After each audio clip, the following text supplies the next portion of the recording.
Il faut que j'aille quérir un prêtre. Après, je pourrai revenir pour porter le signe à l'évêque. Mais c'est mon oncle qui est mourant. Écoute mon fils, mon petit dernier, et sois sûr en ton cœur. Ce n'est rien ce qui t'angoisse, ce qui te frappe. Que ne se trouble ni ton visage ni ton cœur. Ne crains pas cette maladie-là, ni aucune autre maladie. Sois sans angoisse. Ne suis-je pas ici, moi qui suis ta mère? N'es-tu pas sur mon ombre et sur ma protection? Ne suis-je pas la source de ta joie de vivre? N'es-tu pas sur les creux de mon manteau où je croise mes bras? As-tu besoin de quelque chose d'autre? Que rien ne te peine ni te cause amertume, et la maladie de ton oncle ne t'afflige pas, car il ne mourra pas de ce qu'il a. Sache-le bien et sois sûr en ton cœur qu'il est déjà guéri. On le saura plus tard. L'oncle sera guéri par Notre-Dame de Guadalupe. Elle fera son premier miracle en guérissant l'oncle. Puis, Juan Diego va être envoyé à la colline du Tepeyac par Notre-Dame de Guadalupe pour aller chercher des fleurs. Monte, mon petit dernier, jusqu'au sommet du mont, et là où tu m'as vu, là où je t'ai donné l'ordre d'aller, tu verras des variétés de fleurs. Cueille-le, rassemble-le, fais un bouquet et redeviens ici. Apporte-les-moi. 12 décembre, très tôt le matin, 2400 mètres d'altitude, en hiver, des fleurs. Juan Diego ne doute pas. Il va monter, c'était le paradis, la terre fleurie. Il va bien sûr descendre avec les fleurs qu'il va donner à Notre-Dame de Guadalupe pour qu'elle fasse un bouquet. Et il va lui dire: Mon fils, mon petit dernier, ces différentes fleurs sont la preuve, les signes apportés à l'évêque. À mon nom, tu le diras tout ce que tu as vu. Tu es mon messager, j'ai confiance en toi. Et le cœur des seigneurs des prêtres va changer. Il fera ce qu'il doit faire pour construire les temples que je demande. Donc Juan Diego, armé de courage, avec les fleurs dans les creux de sa tilma, va faire le schéma qui sépare le Tepeyac de Tlatelolco pour donner à l'évêque les signes. Bien évidemment, les serviteurs vont le voir. Encore lui, l'Indien, il est là. Ils ne vont pas le laisser passer. Après une très longue attente, nous dit le Nican Moporoa, finalement, Juan Diego va devoir montrer aux serviteurs qu'il porte quelque chose pour l'évêque, afin qu'il puisse être admis dans l'évêché. L'archevêque va le recevoir. Il a compris. Il a compris que Juan Diego porte un signe pour lui, le signe demandé. Juan Diego va lui dire: Monseigneur, voici les signes que tu m'as demandé. Il va ouvrir sa tilma, va laisser tomber les fleurs par terre. Et c'est à ce moment-là que l'image de Notre-Dame de Guadalupe va s'imprimer à jamais sur les vêtements qui portait Juan Diego. Donc cette image, nous allons parler de l'image maintenant. Donc Notre-Dame de Guadalupe a guéri l'oncle, le premier miracle. Les fleurs, le deuxième miracle. L'impression de l'image miraculeuse sur la tilma, le troisième miracle. Et le quatrième miracle est pour nous. Il est pour toute l'éternité. Il s'agit de cette tilma, ça s'appelle comme ça, les vêtements qui portait Juan Diego s'appellent la tilma. C'est comme si la Dame du Ciel venait apparaître aujourd'hui et elle restait imprimée dans les chemises que vous portez. Puis, cette chemise-là va rester intacte pendant des siècles, où ni les tissus, ni les couleurs vont être détériorés. Donc, bien évidemment, la science interroge. Comment est-ce possible? Comment est-ce possible que cette image, elle soit là, intacte, où les couleurs ne changent pas, où les tissus ne se détériorent pas. Comme si elle était en dehors du temps, mais présente dans l'espace. Moi, j'aime bien cette, je dirais, image en dehors du temps et présente dans l'espace. Pour ceux qui ont étudié un petit peu la physique, la lumière est en dehors du temps et présente dans l'espace. Donc, voilà, comme Dieu, qui est lumière éternelle. Mais bon. Donc, bien évidemment, l'oncle sera guéri par Notre-Dame de Guadalupe, comme nous l'avons dit, lors de la 5e apparition. Voici l'image. Et nous pouvons nous poser une question. Voici l'image originale qui est à la basilique de Guadalupe, dans son cadre. Cette image-là, elle est sur les tissus qui portait Juan Diego. C'est son manteau. Voilà, la tilma. Elle est là, imprimée.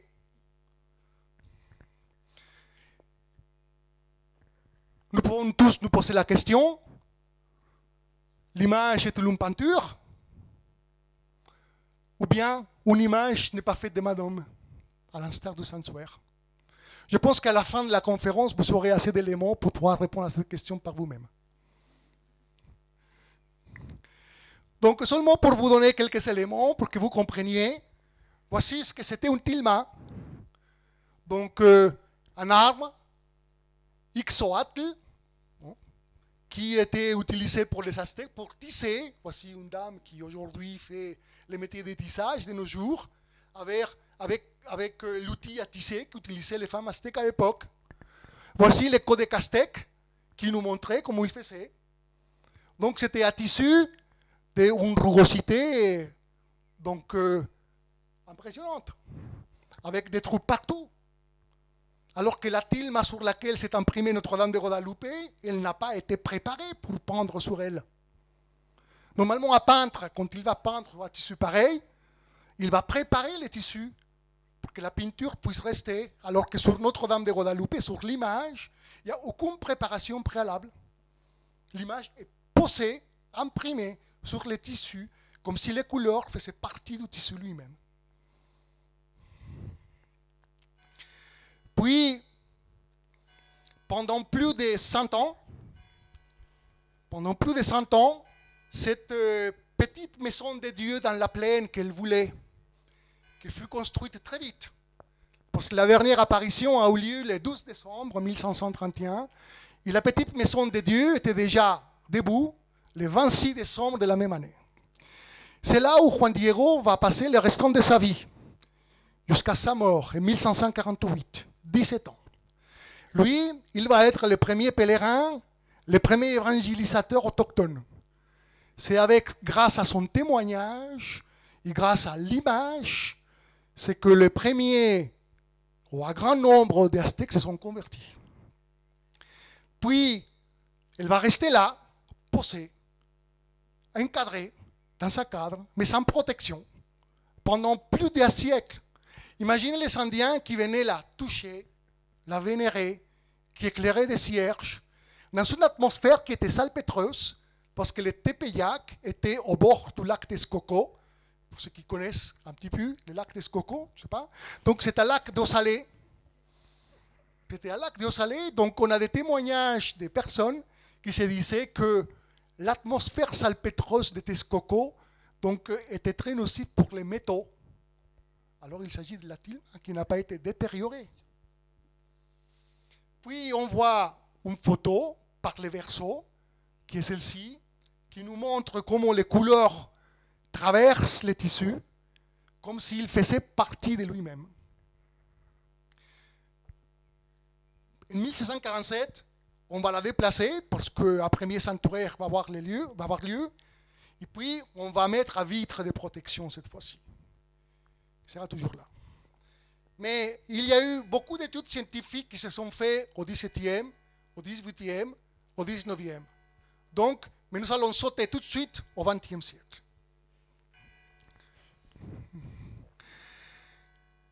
Et puis, en 1936, un homme qui est un Européen, un Allemand, qui est un prix Nobel de chimie, après, pour autre chose, Richard Kuhn, va recevoir du fil de la tilma qu'il va pouvoir étudier. Et il va faire une conclusion étonnante. Il va nous dire que les couleurs qu'il étudie sur les fils qu'il a reçus, il ne sait pas qu'il s'agit des fils qui viennent de la tilma de Notre-Dame de Guadalupe. On lui a remis tout simplement deux fils avec un de couleur jaune, l'autre de couleur rouge pour étudier. Et il va dire, c'est très étonnant, parce que dans ces fils, il n'y a aucun type de colorant d'aucune nature, ni végétal, ni animal, ni minéral. Il s'agit donc de colorants d'origine complètement inconnue. Vous regardez la table des éléments chimiques, pour ceux qui connaissent un petit peu la chimie, donc il n'y a aucun élément chimique qui correspond aux couleurs. Donc ils sont inconnus. D'origine complètement inconnue. Donc une étude scientifique de 1936. En 1946, un biologiste, cette étude a été réalisée plusieurs fois. Donc il va nous confirmer qu'effectivement, la tilma est faite de tissus d'origine végétale. D'une plante, celle que je vous ai montrée, qui est de la famille des Agavacées, l'agave, comme celle qui est utilisée pour la tequila. L'agave bleue est aussi une agavacée.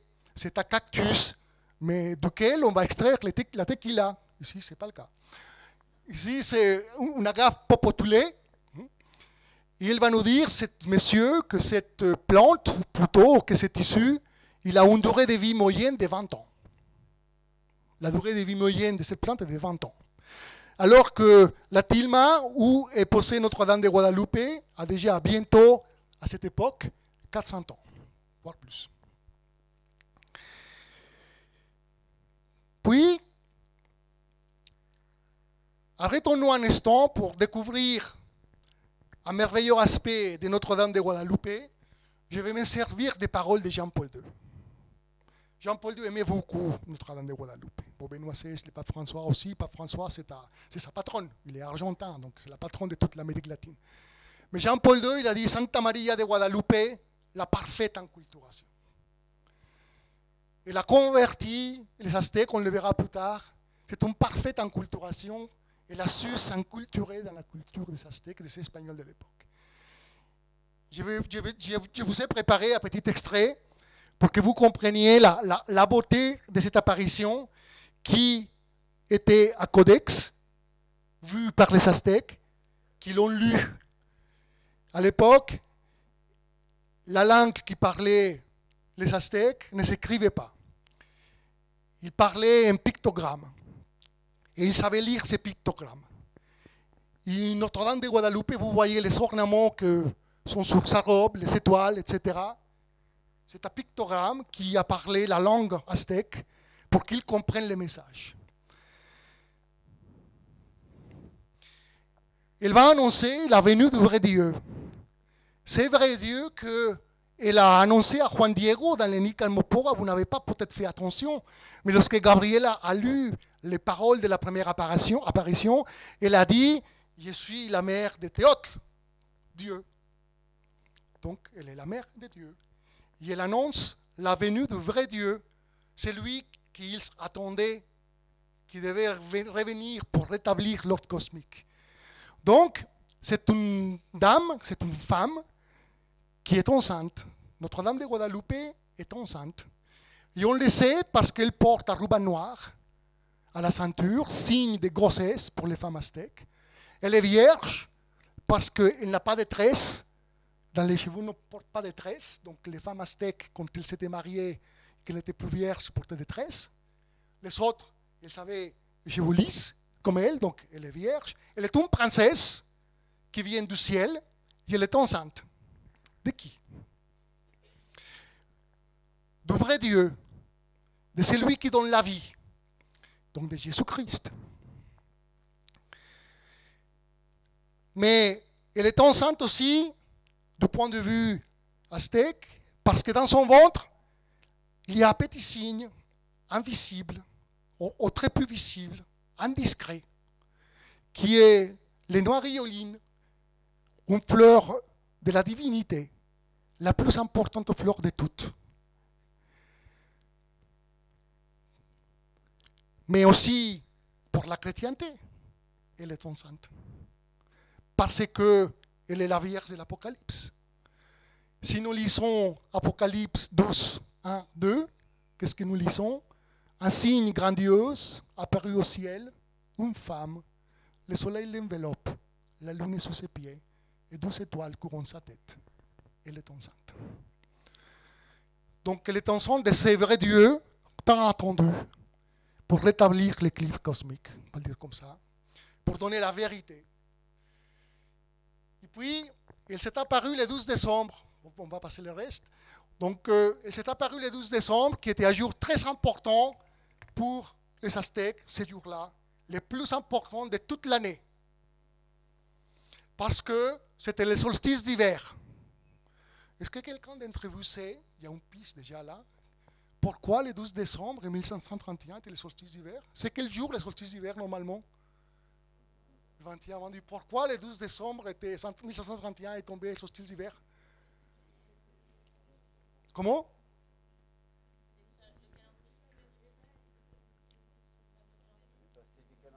Parce que, effectivement, parce que la chrétienté est régie par le calendrier julien, qui ne fut corrigé par les grégoriens qu'en 1582, alors que le calendrier julien avait attrapé 10 jours de retard.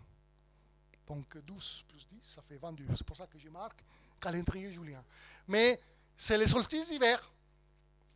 Le solstice d'hiver, les jours les plus importants de l'année pour ces peuples-là, qu'ils vivaient avec une angoisse terrible. Ils pensaient que le soleil n'allait plus avoir les forces pour se battre à nouveau pour une nouvelle année. Et donc voilà, les jours les plus importants pour eux.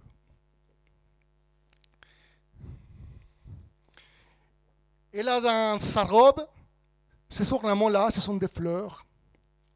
Les fleurs étaient les signes de la vérité. Ce sont des fleurs qui portent une tige, que vous voyez là, qui sont enracinées sur le manteau, qui est le ciel. Donc, la vérité est enracinée dans le ciel. Mais cette fleur, avec sa tige, était aussi une montagne dans leur pictogramme. Montagne, rivière. Montagne, rivière, civilisation. Une nouvelle civilisation enracinée dans la vérité divine. Voilà le message pour eux. Elle venait annoncer une nouvelle civilisation enracinée dans la vérité divine. Et pour cela, elle demandait tout simplement d'avoir un petit temple dans la plaine pour pouvoir offrir son fils.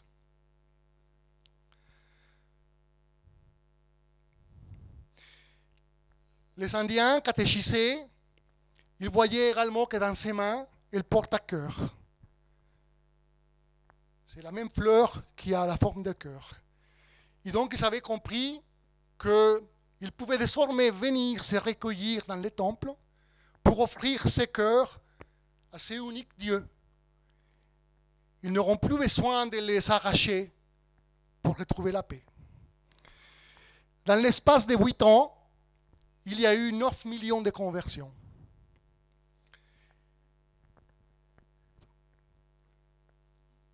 Ils venaient si nombreux que les ministres, certains jours, ne pouvaient plus lever les bras pour baptiser.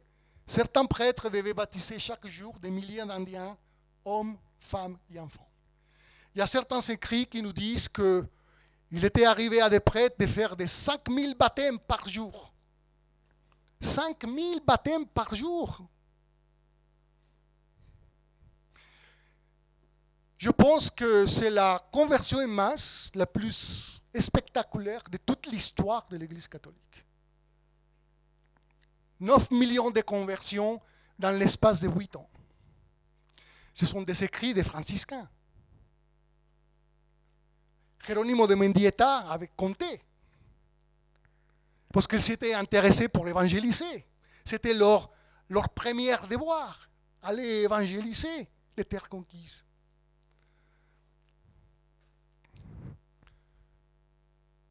Donc voilà. Puis, on a tous compris qu'elle a parlé la langue aztèque et elle a réussi à changer le cœur des Aztèques.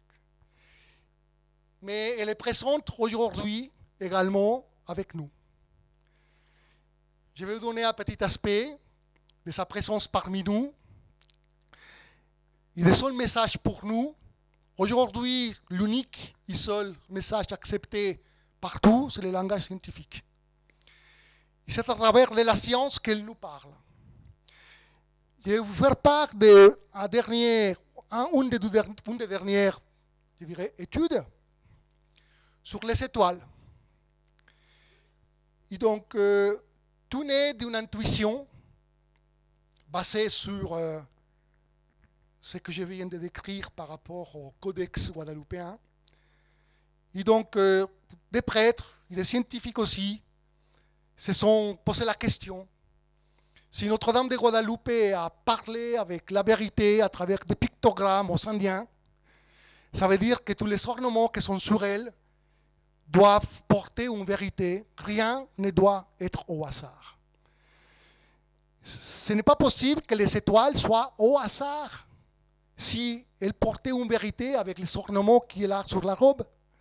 Cette étoile doit représenter, doit porter un message. Et donc, la dernière étude en date, septembre 2013, à l'initiative de l'Institut supérieur d'études guadeloupéen, vous qui aimez beaucoup Internet, vous pouvez aller voir. Hein. Donc, par ces mathématiciens mexicains, et puis ces deux astronomes, Daniel Flores Gutiérrez et Edith Salazar Gamboa, qui ont fait un travail merveilleux, qui ont publié des vidéos sur YouTube pour parler de cette vérité. Ils nous disent, ils nous confirment, oui, les étoiles qui sont sur la tilma, sur le manteau de Notre-Dame de Guadeloupe, correspondent aux étoiles des constellations vues depuis la vallée de Mexico le 12 décembre 1531. Donc voilà. Il y a une étude qui est très précise, que nous n'avons pas le temps de voir, mais dans laquelle toutes les coordonnées de toutes les étoiles sont données, puis ils ont trouvé chaque étoile, parce que chaque étoile qui est sur les manteaux est une étoile qui est visible à l'œil nu dans la voûte céleste